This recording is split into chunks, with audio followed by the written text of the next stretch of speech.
Hello everyone, welcome back to our channel. In today's video, you are going to see how to make bullet points appear in one at a time on PowerPoint. So let's head over to our PowerPoint presentation. So suppose I made a PowerPoint presentation for you as a example. So in the second page, I decided to add these bullet points.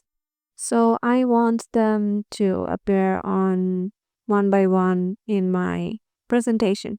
So what I'll do is left click on my mouse and select all of them.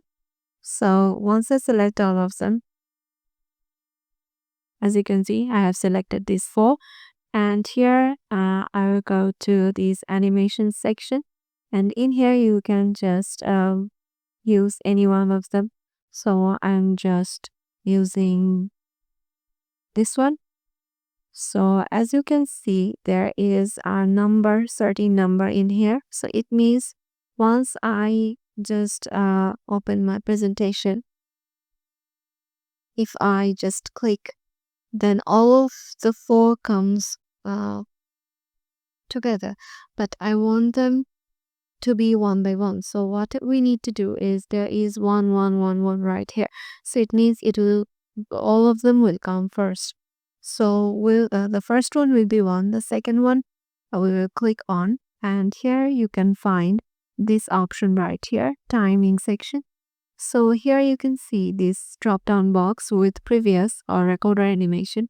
So click on it and make it on click. So now it is 2.